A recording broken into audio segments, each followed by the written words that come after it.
All right. We are classifying triangles on the Cartesian plane or the X and Y grid here. All right, classify the triangle by its sides and then determine the perimeter. All right, so a quick recap. Recall that an equilateral triangle, all three sides are the same. If it's isosceles, then we'll have two sides are the same and a third side will be different. In a scalene, well, all three sides will have a different measurement. Okay, so before we can do that, we need to determine the location of the three vertices, x, y, and z. So let's do that.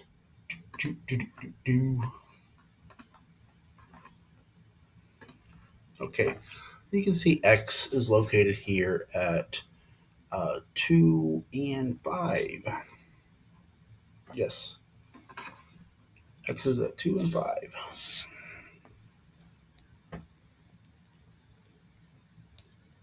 X is at 2, 5. Okay, point y is located at 10, 9. And finally, point Z is located at 6, 1. Okay, so to find the length of these line segments of these sides here, we're going to need to use the distance formula. All right, which is basically like it's the Pythagorean theorem, really, just with on the Cartesian plane. So the distance formula, the distance between any 2 points is this formula here. We have the square root of, we have the change in x squared plus the change in y squared. All right, we add them together and then take the square root of that. Okay, so if I want to find the length of line segment xy, let's do that. Xy. Okay, the length of line segment xy. We have to do all three. It doesn't really matter where you start. Right, but we're just going to go to this formula here. Find the difference in x's. Right, and from x to y, it looks like we're going from 2 to 10. So I think the square, which was really, really big. Okay. 10 minus 2 or 2 minus 10. Um, Truthfully, it won't matter once you square it, right? And then plus, and what's our y doing? We're going from 5 to 9. 5 minus 9 squared. Okay. So 2 minus 10, we got negative 8 squared plus, and then 5 minus 9, we have a negative 4. We'll square that as well. And don't forget, we are taking the square root. This really is the Pythagorean theorem. It's just that it's on a graph. That's all the distance formula is. Negative 8 squared gives us 64. And negative 4 squared gives us 16, the sum of which is 80. Don't forget we are taking the square root, right? And let's go ahead and do, because 80 does have a factor. That's a perfect square, right? Isn't it 16 times 5? Doesn't that equal 80? Yeah, it does. So let's go ahead and simplify that. Let's change 80 to be 16 times 5. I know this is another standard, but it'd be nice. It's nice to always do this. Right? 16 times 5 is 80. 16 is a perfect square, right? So that I can take the square root of. Let's go ahead and pull that out. Is 4. So the length of xy is 4 times the square root of 5. Okay. The length of line segment xy is 4 times the square root of 5. Yeah, so let's go ahead and write that. Let's write it over here.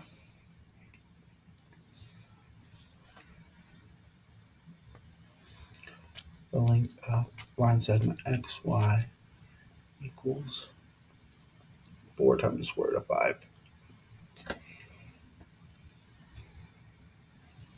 Nice. All right, let's do another one. All right, we got to do them all. Doesn't matter which order we do them in. Okay.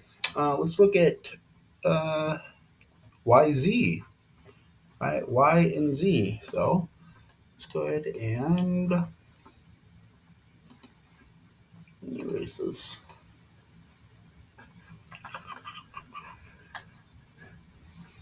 Just have some, keep everything together.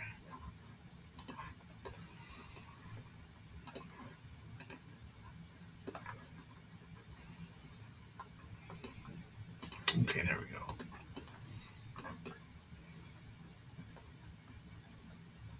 Oh, forgot one.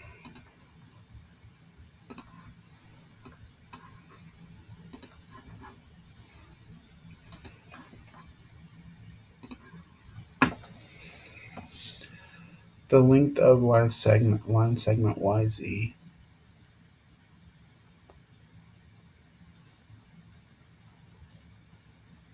is equal to the square root of, what's our x's doing? From y to z, we're going from 10 to 6, right? 10 minus 6. Square that difference, and then plus, and then what's my y doing? I'm going from 9 to 1. 9 minus 1 squared. All right, perfect. Okay, 10 minus 6, radio. So we have our 4 squared plus, and then 9 minus 1 is 8. Right, so we have our 8 squared. Remember PEMDAS, right? Parentheses come first. Now we do our exponents before we do our addition. 4 squared gives us 16 plus, and then 8 squared gives us 64. Remember, we are taking the square root.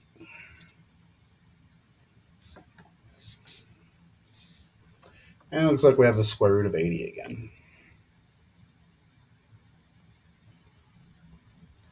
Right? The square root of 80. So, and then we simplify that to be, because 80 has a perfect square as one of its factors, which is 16. Right? We can change our 80 to be 16 times 5 and pull out that 16 for square root 5. Well, that's okay. So that's the same length as the other one, YZ.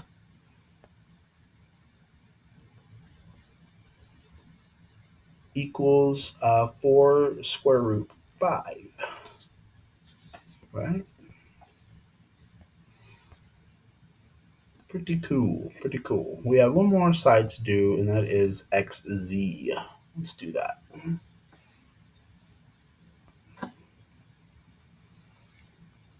So let me erase this.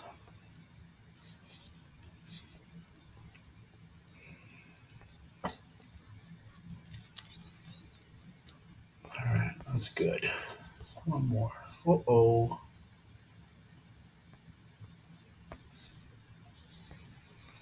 XZ. Right, because we see two are the same, so it's definitely not scaling, right? It could still go between isosceles and equilateral. So we do have to do the same. I know you could look at the picture and see that it's not, that it's definitely going to be isosceles, right? But let's do XZ anyway, just to make doubly sure, because you don't want to assume that your picture is drawn to scale. Okay, so the length of XZ.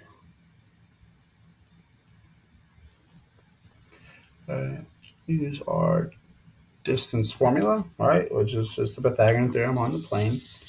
And what's our x's doing? We are going from 6 to 2. Square that. There we go. What are our y's doing? We are going from 1 to 5. We're going to square that difference.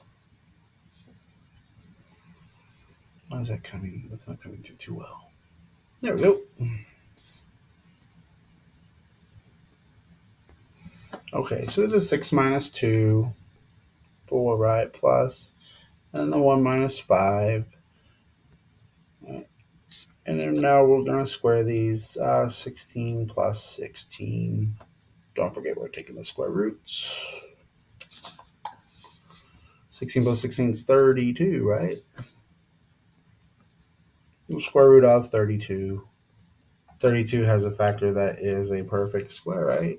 It has a couple. One of the biggest one, though, is 16. So let's change our 32 to be 16 times 2. 16 I can take the square root of,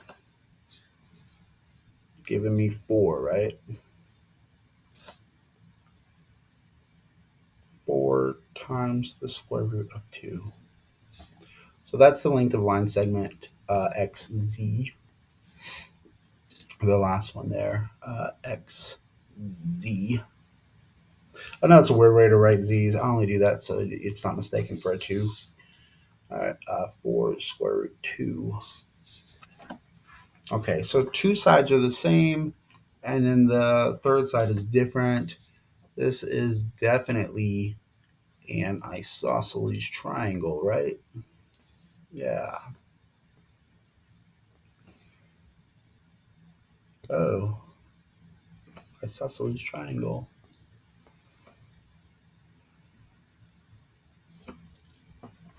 Okay. And they're saying to determine the perimeter, we'll sort of just add the sides together, right? So what does that look like? All right, I went ahead and put it in the calculator for us. Two sides evaluated at 4 square root 5, and then plus the base there at 4 square root 2 gives us a perimeter of about 23 and a half. About 23 and a half. All right. So then.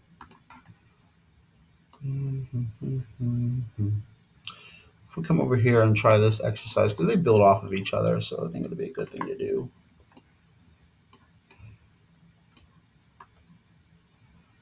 Okay, this is the same triangle. Triangle XYZ is on the coordinate plane. This time consider side XZ to be the base. So we know this line segment here, XZ is the base, okay? Let point B represent the intersection point of the height, okay, YB. Okay, so there's some point B, it's on line segment XZ, okay? And YB is going to be the height of this triangle. Okay, determine the coordinate points of B. Okay, well, remember, we were talking about how perpendicular lines have negative reciprocal slopes, right? Well, um, the base and the height of a triangle are always perpendicular, right? So because we know this is isosceles, we could just simply find the midpoint of XC, but suppose if it weren't, then let's try another method, right? Let's use our negative reciprocal slopes because that's, yeah, that's the way to do it.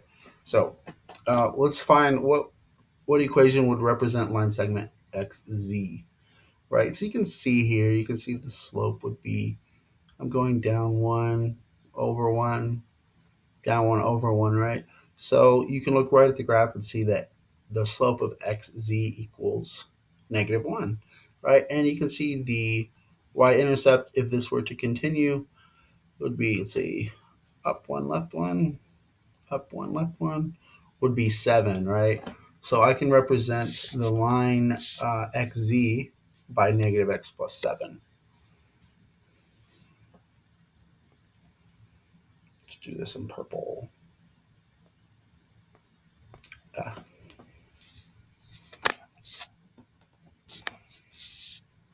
All right.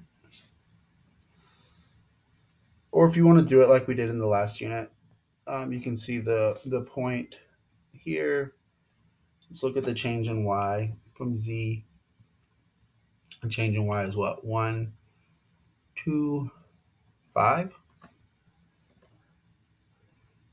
1 minus 5. And then what is the change in x? We're going from 6 to 2, right? 6 minus 2, right? -4 over 4, m equals -1. Okay. So if let's put it in slope intercept form. It seems to be everyone's preference. Y equals -x plus b, right? Now remember to solve for the y-intercept, to solve for b, right? Just take any point that's on the line. So you can take x or z, it doesn't matter. Okay, it looks like, well, it's not really going to matter. Let's take x, why not? All right, so we're going to set y equal to 5 and x equal to 2. So point x, y equals 5, and x equals 2. Let's be adding 2 to both sides, we get b equals 7. So there you go. The equation that represents the line segment xz is y equals negative x plus 7. Okay. Let's bring this down here where we have more room to work.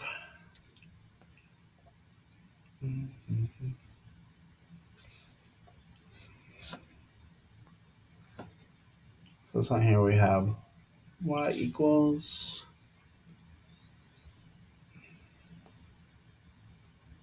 negative x plus 7. Okay, that's fine. Y equals negative x plus 7. Okay, so we're told here that b needs to pass through y, and we know by definition of base and height that they need to be perpendicular.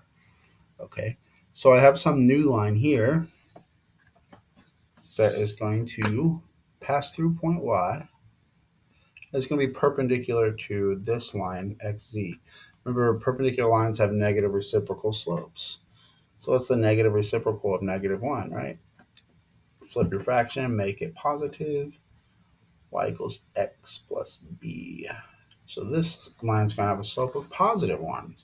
And it's going to pass through here, 10, 9, where x equals 10 and y equals 9.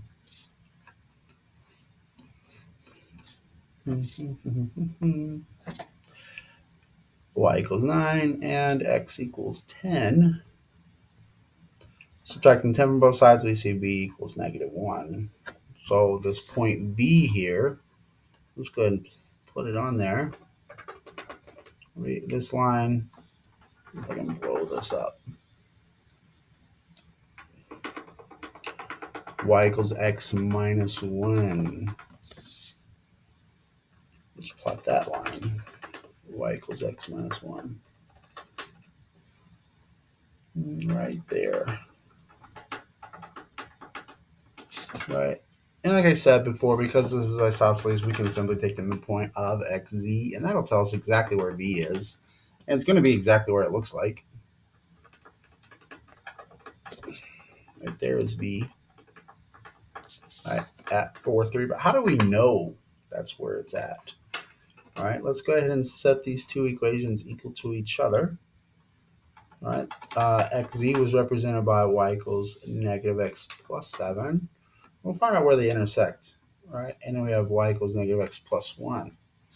All right, remember we have those two equations. One was represented by xz, which was y equals negative x plus 7. Then we had another equation represented by yv, which was y equals x minus 1. Right? So if I can, substitution or elimination doesn't matter. Remember a system here, find out where they intersect. Let's set them equal to each other. So I'm just simply going to take one equation with a line and set it equal to the other and solve for x. Add x to both sides. Now I have 2x over here, minus 1 equals 7. Add 1 to both sides, 2x equals 8. And divide by 2 to get x equals 4. All right, so this is a pretty cool way to do it because it gives us a recap onto systems of equations, right? And this is why we're verifying exactly what it looks like. That's certainly what you don't want to do is go, oh, it looks like it's located at 4, 3, right? That can get you into trouble. So now that we know what x is, if you plug x equals 4 into either one of these equations, negative 4 plus 7 is 3, and 4 minus 1 is also 3. So we found out where these two lines intersect, and B is indeed at 4, 3. Nice. Determine the coordinate points of B. B is located at 4, 3. Okay. Determine the height of XYZ. Okay.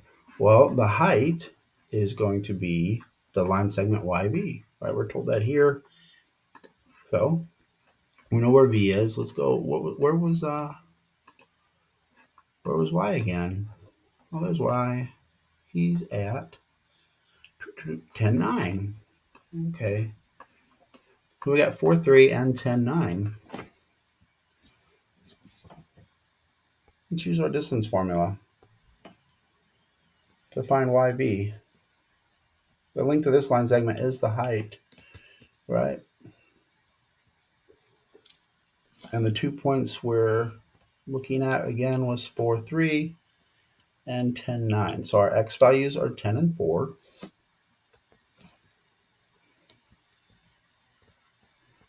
Just using the distance formula here, plus, and then our Y values were 9 and 3. Yippers. Perfect. All right, so we have 10 minus 4, we have 6 squared, and then 9 minus 3, 6 squared. 10 minus 4. I'm just double checking that I didn't get anything crossed up. Y is 10, 9. Yes. 9, 3. Okay, cool. It's easy to just get a number misplaced and then it throws everything off. But anyway, 6 squared plus 6 squared, that gives us 72. Remember, we are taking the square root of this.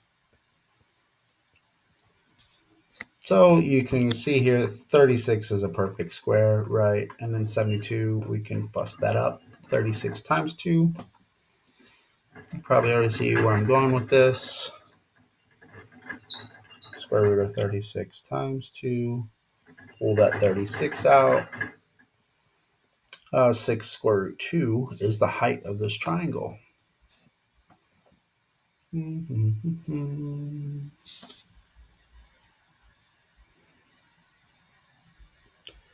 YB equals 6 square root 2 times the square root of 2. Perfect. Determine the area of this triangle. We know the area of every triangle is half the base times the height. And if we go back over here, all right, we see the base is xz, and we found that. We found the length of that, right? That was 4 square root 2. And then we also have the length yz, which was 6 square root 2.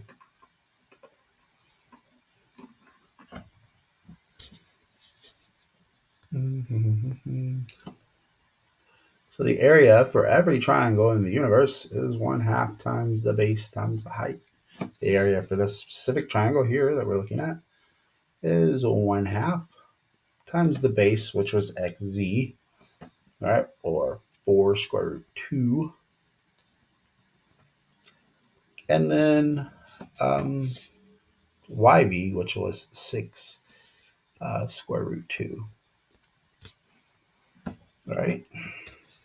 And multiplying by 1/2 and divided by 2 is the same thing. So if it helps to write this as 4 square root 2 times 6 square root 2 divided by 2, that's totally fine. That's up to you, right? But we can go ahead and multiply our 4 and our 6 together. 4 times 6 gives us what, 24? And then add the square root of 2 squared, or the square root of 2 times square root of 2, divided by 2. Okay, this radical and this exponent will cancel each other out, giving me 2 times 2 divided by 2. And these 2's will go away. So you see the area here is 24. I'm not sure what the units they're giving us. Yeah, they're not giving us any units. So we're just going to go with 24, and then we'll write units squared.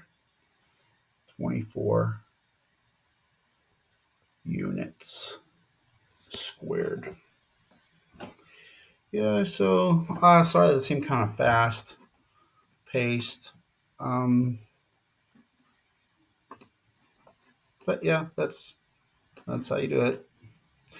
All right. If you have any questions, please reach out. Thank you so much.